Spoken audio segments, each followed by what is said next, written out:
नमस्कार।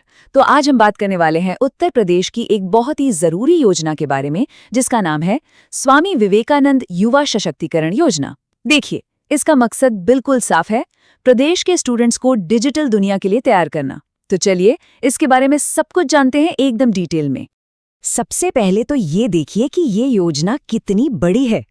उत्तर प्रदेश कैबिनेट ने हाल ही में स्टूडेंट्स के लिए 25 लाख टैबलेट खरीदने को मंजूरी दे दी है। जी हाँ, 25 लाख। ये एक बहुत बड़ा नंबर है और इससे पता चलता है कि सरकार इस पहल को लेकर कितनी सीरियस है। और हाँ, ये कोई पुरानी खबर नहीं है, ये 2025-26 के लिए सबसे लेटेस्ट अपडेट है। इस योजना के लिए 2000 करोड़ रुपए का एक बहुत बड़ा बजट भी रखा गया है। मतलब ये वाकई में स्टूडेंट्स को एम्पावर करने की दिशा में एक बहुत बड़ा कदम है। तो जैसा मैंने बताया, इस स्कीम का पूरा नाम है स्वामी विवेकानंद युवा सशक्तिकरण योजना। इसका मेन काम है उत्तर प्रदेश में हायर एजुकेशन ले रहे स्टूडेंट्स को फ्री में टैबलेट और लैपटॉप देना, ताकि आप जानते हैं वो डिजिटल दुनिया से जुड़ सकें और उनकी पढ़ाई और भी अच्छी हो सके। ठीक है, तो अब आते हैं सबसे ज़रूरी सवाल पर। भाई, इस योजना का फ़ायदा उठा कौन सकता है? मतलब कौन कौन इसके लिए एलिजिबल है? इन शर्तों को समझना बहुत ज़रूरी है। तो सवाल ये उठता है कि क्या ये स्कीम किसी के काम आ सकती है?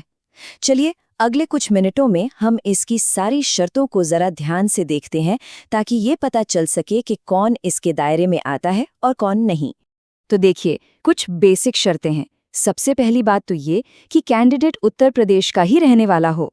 दूसरी चीज, किसी सरकारी या मान्यता प्राप्त प्राइवेट कॉलेज में हायर एजुकेशन के किसी कोर्स में एनरोल्ड हो।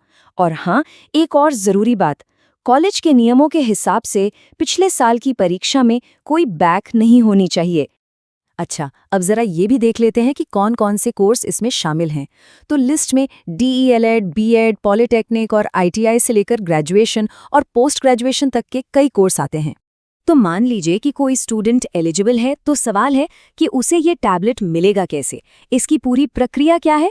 चलिए इसे अब स्टेप बाय स्टेप समझते हैं। और यहाँ पर एक बहुत बहुत ज़रूरी बात है, स्टूडेंट्स को इसके लिए कोई अलग से ऑनलाइन एप्लीकेशन फॉर्म नहीं भरना है। जी हाँ, इस बात पे ध्यान देना होगा, क्योंकि ये एक बहुत बड़ी कन्फ्यूजन हो सकती है। ये सारा प्रोसेस कॉलेज के जरिए ही हो रहा है। तो प्रोसेस काफ़ी सीधा है। सबसे पहला और सबसे ज़रूरी स्टेप है अपने कॉलेज से कांटेक्ट करना।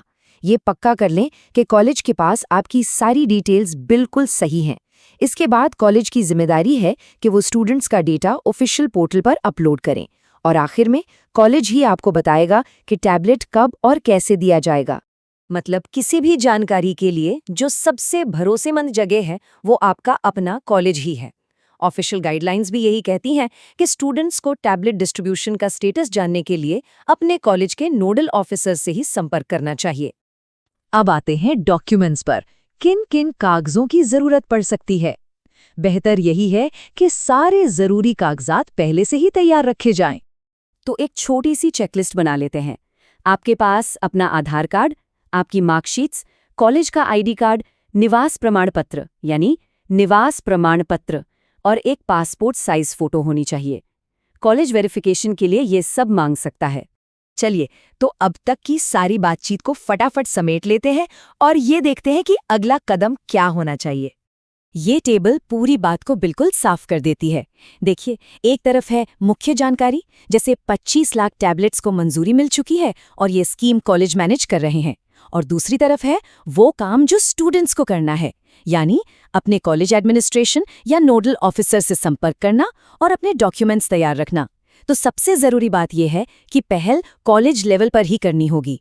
और जाते जाते एक बड़ा सवाल, डिजिटल सशक्तिकरण का ये जो कदम है, ये छात्रों के भविष्य को आखिर कैसे बदलेगा? ये सिर्फ एक डिवाइस पाने की बात नहीं है, ये तो शिक्षा और मौकों की एक पूरी नई दुनिया के दरवाजे खोलने जैसा है। इस पर सोचना तो बनता है।